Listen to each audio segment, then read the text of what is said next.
আসসালামু আলাইকুম রহমতুল্লাহ। প্রিয় শিক্ষার্থী, আশা করি তোমরা সবাই ভালো আছো। আজকে আমি তোমাদের সাথে কথা বলবো সূরা আল কুরাইশ নিয়ে। ঠিক আছে, এটা হচ্ছে ইসলাম শিক্ষার অষ্টম শ্রেণীর সমাধান হচ্ছে 89 পেজের। এটা আসলে আমরা বিস্তারিত বলবো, কোনো কাজের সমাধান আজকে আমরা করছি না। সূরা আল কুরাইশটা হচ্ছে আল কুরআনের 106 নম্বর সূরা, আর এটি মক্কায় অবতীর্ণ। এর আয়াত সংখ্যা হচ্ছে 4টা। এই সূরার প্রথম আয়াতের শেষ শব্দ কুরাইশ থেকে এর নামকরণ করা হয়েছে সূরা কুরাইশ। শানে নুজুলটা হচ্ছে এরকম: মক্কা নগরীতে পবিত্র কাবাঘর অবস্থিত। কুরাইশরা এই গৃহের দেখাশোনা ও রক্ষণাবেক্ষণের দায়িত্ব পালন করত। মানে মক্কা নগরীতে পবিত্র কাবাঘর কুরাইশরা দেখাশোনা করত। ঠিক আছে, তারা ছিল ব্যবসায়ী। তাদের ব্যবসায়ী কাফেলা গ্রীষ্মকালে সিরিয়া এবং শীতকালে ইয়েমেনে গমন করত। তারা গ্রীষ্মকালে সিরিয়া এবং শীতকালে ইয়েমেনে যাইত। আর পবিত্র কাবা গৃহের পরিচর্যার দায়িত্ব পালনের কারণেই তারা ইয়েমেন এবং সিরিয়ার নিরাপদে ব্যবসা বাণিজ্য করত। ঠিক আছে, আব্রাহার আক্রমণ থেকে তারা রক্ষা পেয়েছিল। এই সমস্ত নিয়ামত তারা পেয়েছিল শুধুমাত্র কাবা ঘরের সাথে থাকতো বলেই।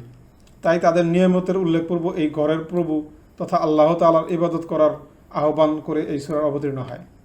ঠিক আছে, অর্থাৎ তাদের নিয়ামতকে এটা আল্লাহ তাআলার এই ইবাদত করার জন্য তাদেরকে একটা মানে করা হয় আর কি, সূরাটা অবতীর্ণ করা হয়।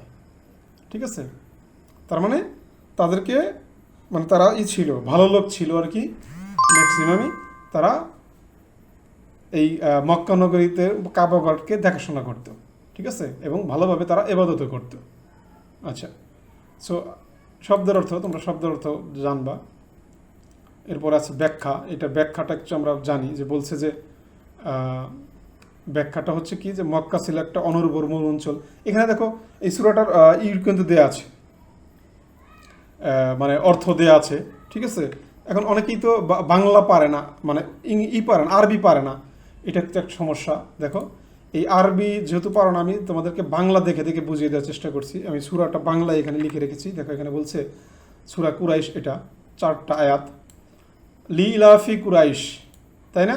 এর অর্থ হচ্ছে কি, যে মানে সূরাটির এটার অর্থ লি ইলাফি কুরাইশ, এটার অর্থটা হচ্ছে যেহেতু কুরাইশদের আসক্তি আছে। এরপরে বলছে যে ইলা ফিহিম রিহলাতাস সাদাই ওয়াস সাইফ। দ্বিতীয় নম্বর লাইনের অর্থ হচ্ছে কি, যে আসক্তি আছে তাদের শীত ও গ্রীষ্ম সফরের। আচ্ছা, এরপরে বলছে ফাল ইয়াবুদু রাব্বা হাজাল বাইত। বাইত এটা 3 নম্বর।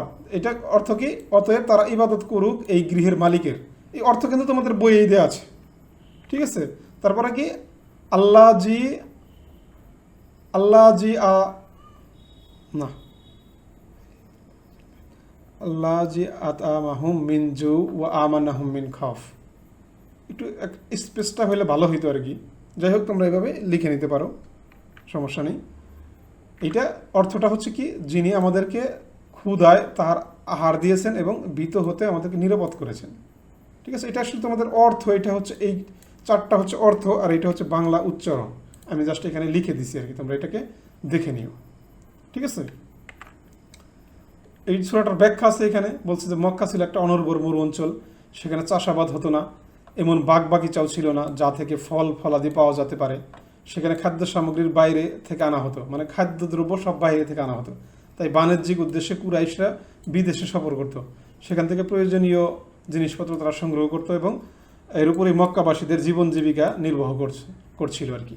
কুরাইশরা কাবার তত্ত্বাবধায়ক ছিল, ফলে সকলের শ্রদ্ধা এবং সম্মানের পাত্র ছিল। সবাই তাদেরকে সম্মান করত। তাদের আমদানি ও রপ্তানি বাণিজ্য কেউই বাধা দিত না। দস্যু ও শত্রুদের আক্রমণের ভীতি হতে তারা নিরাপদ ছিল। আল্লাহ তাআলা মক্কাবাসীদের প্রতি এসব অনুগ্রহ উল্লেখপূর্বক তাদের কৃতজ্ঞতা আদায় করার নির্দেশ প্রদান করেন।